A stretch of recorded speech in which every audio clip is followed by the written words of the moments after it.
Hey,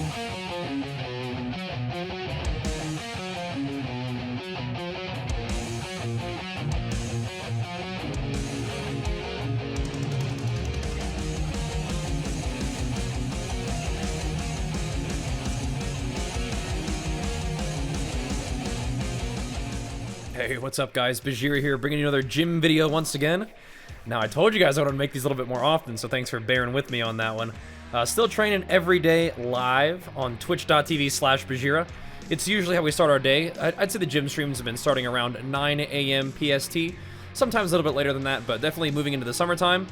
I would like to get them started earlier than that. But either way, if you guys enjoy the gym videos on YouTube, definitely make sure that you guys tune into the gym streams on Twitch as well. But today, we are training some back, and my lower back has been a little bit mad at me, so I've been trying to be a little bit cautious about that. I feel like I made my lower back, like, right on top of my right hip a little bit mad at me when I was doing my first session of back squats in a while. I was feeling good, hitting some heavy weight, and then after that, like, you know, the day after, I was like, oh, man, back's a little bit sore, so then I was doing some heavy barbell rows after that and continued to make it sore, so I'm like, all right, maybe we'll chill. So we're not doing a big heavy barbell rows like I usually do, but instead we're doing some hex bar. I guess you can call them hex bar deadlifts, but I don't really think of them as deadlift. It feels more like a rack pull just because of how high the grip is there. It's also neutral grip, so it makes it a little bit different, so it feels good.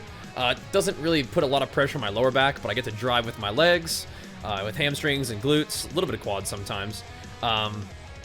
And also obviously get all that nice lat and trap involvement that is so much fun about a deadlift and a rack pull. So also calling it a back and shoulder day. A lot of times with my training, my general sort of 4-day rotation is kind of like a chest focus with a little bit of back. Sometimes I'll do back with a little bit of chest, and then a shoulder and arm day, and then a leg day. But I'm pretty much liable to throw in arms and shoulders on literally any day ever. So what I'm doing here today is mostly the hex bar stuff, throwing in a little bit of shoulders, nothing like, not a lot of shoulder pressing stuff, but maybe just some side laterals, and then some pull-ups. So that's kind of the idea there. Basically working on a lot of my weak points, the way I see it, is traps and shoulders, and of course like upper back too. A lot of times with pull-ups, I like to do these wide grip pull-ups. I'll also swap it over to a more narrow grip. I'll do a narrow grip with a neutral grip as well. I just got a lot of stuff to do. My gym is just a big old adult playground for me. It's a dream come true. Always wanted a home gym. Spent 16 years training at other gyms, trying to figure out what I might like. We put this bad boy together, and it has been so much fun, and I'm so grateful for it. And I just have a lot of fun with it. So, if I feel like doing kind of a funky workout where I'm doing pull-ups and hex bar stuff, then I'm not too worried about it. But the idea behind this training, once again, is to get a little bit of arms with the pull-ups, a little bit of shoulders with the side laterals, but also I feel like when I lock in my lats and I brace, the hex bar stuff can even bring in the rear delts a little bit. And I feel like this is a lot of inspiration from my sister, actually, who is a powerlifter, and she has built some crazy shoulders, so it gives me some hope that I can actually build up my shoulders, because that's shoulders are in my genetics somewhere, right? So we just have to unlock them, and I feel like maybe doing some heavy pull movements like all this deadlifting and all this hex bar stuff can actually help beef up my shoulders a little bit, because they are involved in supporting that. I mean, like, your traps are there, your back is there, but so are your rear delts. So I feel like this off season, my main objective, first things first, is to probably focus on hypertrophy. Like I said, we're basically 4 months now after my my last competition of 2018. So we've had plenty of time to recover, and I think we're starting to feel good, starting to feel strong. Eating plenty of food, definitely gained back plenty of weight. We're about 220 pounds right now. In this video, I think I'm probably, creeping up towards 225 now, maybe like 222, something like that. Which is good. We're making gains, but the point of what I'm saying is we've definitely got ourselves back in position where we can start getting some work done. But before we jump right after the heavy weight, which I'm sure will come, I know that I will break my deadlift PR, get up into the 500s in deadlift. I'm pretty sure I'll break my bench press PR eventually. Maybe creep up a little bit closer to 400 pounds, but we're only 355 all-time max right now, so we got a ways to go. I'm not sure about squat. I'm not really Squats are a little bit funky right now, so I'm still doing them. I'm just doing mostly front squats for high reps, especially when my lower back is recovering. But I can still, you know, get some good leg work in. But what I'm saying is with this is also, you'll notice I tend to ramble in these gym videos. It's like a vlog for me. It's like a training vlog. But those big lifts, those new PRs, like powerlifting style PRs, those will come. But first things first, I'm gonna try to establish a base and get some good lifting volume in, get that hypertrophy going, make use of all the food we're eating, and sort of establish an hypertrophy base like I usually do. My focus on my lifting has always been more of a bodybuilding style, even before I was bodybuilding. I always liked high volume. I kind of liked that 8 to 12 rep range. I really enjoyed that. Going as low as like 6, you know, for heavy weights. I never really dropped super far below that until I kind of focused on bodybuilding as the sport I was working on, right?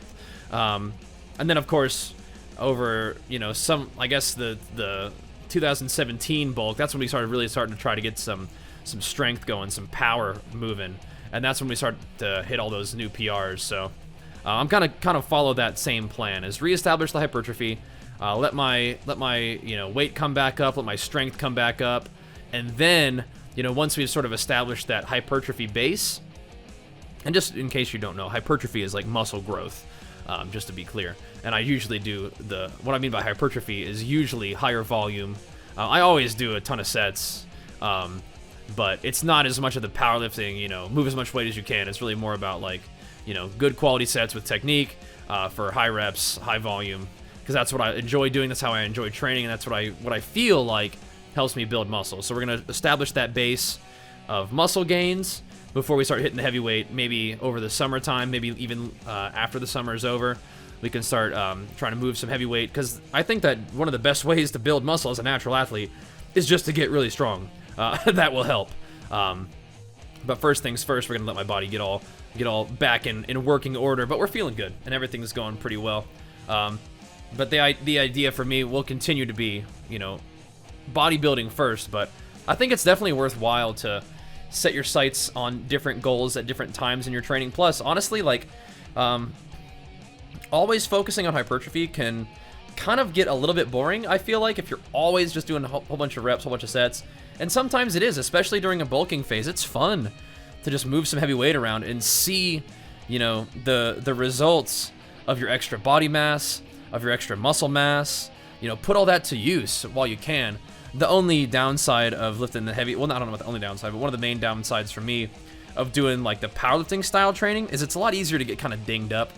That's a lot easier to get a little bit banged up. Not usually like injured, thankfully, but you get a little aches and pains. Like what's going on with my lower back right now? Like it's nothing bad. It's just like, okay, if I want this to quit being mad at me, I'm gonna have to give it a little while to not have direct, you know, lower back work, right? No 300-pound barbell rows, right?